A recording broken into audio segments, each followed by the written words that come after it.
listening to the smooth sound of Wordwise on WMLPYT,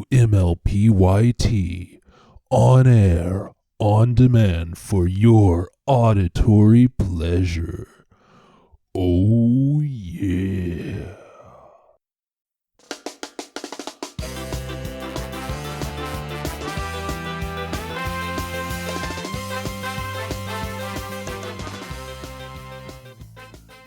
Hello everypony, and welcome to Wordwise Reviews. I'm your host, Wordwise. Today we'll be reviewing Hearthbreakers. Spoiler alert! Spoiler alert! Right in the first scene, differences in family tradition are already the theme. The Sparkle family tradition is to open all the gifts on Hearthwarming Eve, rather than the actual holiday. This is counter to the Apple family tradition, but Applejack and Pinky are joining families this year, so it'll be an apple pie holiday. I'm sure you've encountered new Christmas traditions with other families over the years. For example, in my family, we open one gift on Christmas Eve and the rest Christmas morning. With my first girlfriend, no presents were opened until Christmas Day, and they sang Happy Birthday to Jesus. Yet other families choose to watch that completely inexplicable film where that kid fails to shoot his eye out.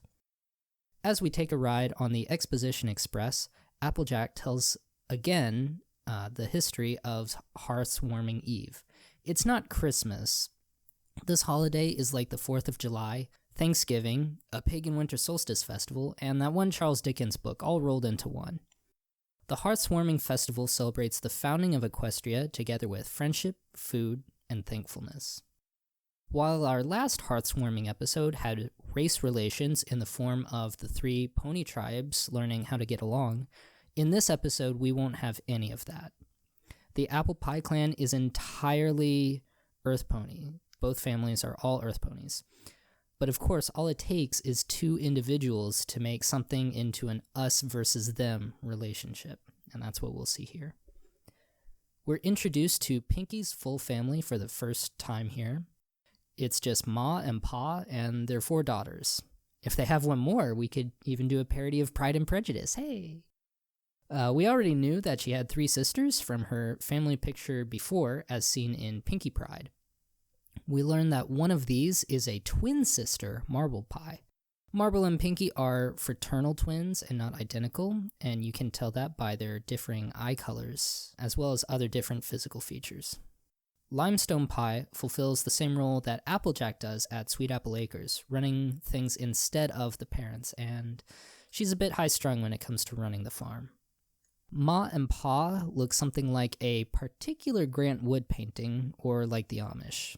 But I'm immediately struck by the historical similarities between these 2 families which the show's writers forgot. The Amish are part of a larger denomination called Mennonites, while the apples are clearly based on folks from the American South, particularly the Appalachian region, which is a pun waiting to happen. Come on, DHX, get on it. Appalachia? So, which religious tradition is most popular in the rural American South? Give up? Well, if you said Catholic, you'd be totally wrong. It's Southern Baptist. So the Baptists and the Mennonites actually come from the same religious tradition, from the Anabaptists, from the Puritans. Most notably, both groups do not baptize babies, but there are plenty of other similarities as well. So I just found that really cool, that these 2 families are historically much more similar than we might give them credit for. However, the actual beliefs of these ponies are not mentioned, so this is just a little history lesson. This episode belongs entirely to Applejack. Her dichotomy is shown all throughout this episode. Her element of harmony is honesty, but she is routinely tempted to lie. And here she lies. As it turns out, she's the only one out of both families who seems to be causing problems. While they were having stone soup for dinner, the rest of the Apple family kept their muzzles quiet. Granny even asked about her own favorite dish, but made no negative comments about what was put in front of her. It was Applejack who lied to the Pie family to seem like they enjoyed the food. However, Applejack isn't really the only one to blame.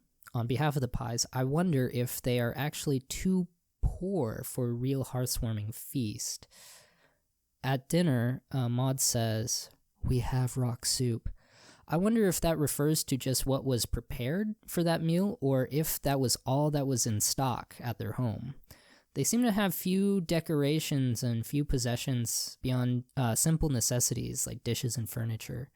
Everything there is so simple, but maybe that's just their choice in how to live, which would be how you would expect the Amish to live, even if they had lots of money.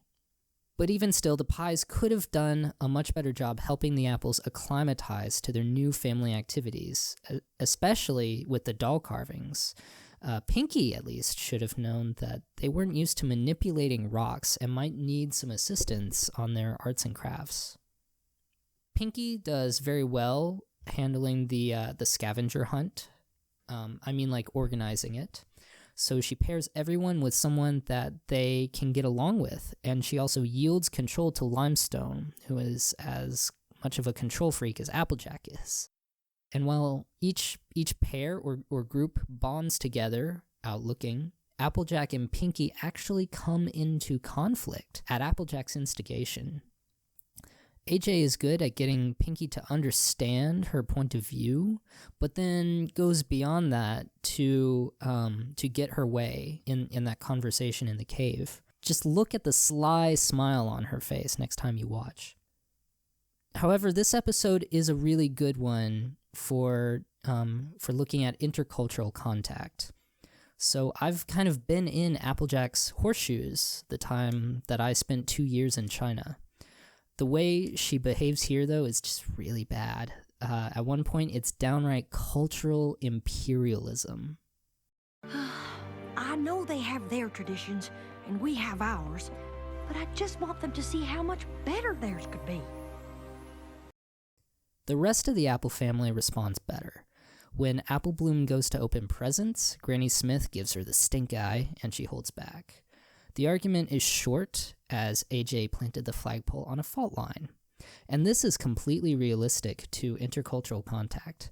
AJ acted without considering the consequences, and it's really easy to have unintended negative consequences when you act without understanding or without even trying to understand. We get a couple scenes that hit you straight in the feels, and then Granny Smith teaches AJ about Holder's Boulder. It was found by the Pies' ancestor and has been giving them good luck ever since. This doesn't quite sit right with me. Concerning good luck, we know that there are magical things in Equestria. Okay, the Pinky Sense is a type of good luck magic, you could say. Individual items, sometimes stones, have their own imbued magic. So I don't see any problems with that. But there's no hint that this stone contains any actual good luck magic. So I'm kind of calling idolatry on this one, that the Pie family just worships this rock. And it's just a superstition. Granny even says right here, Even though it was just an ordinary rock. Then AJ goes to help fix the mess. They start making new traditions together, but it's not some synthesis or compromise. The Apples are in Pie land, and so they begin to appreciate the Pie culture rather than impose their own. At least when it comes to food, the more the merrier. Yeah. And the Pies, on their part, also extend greater hospitality than they had before.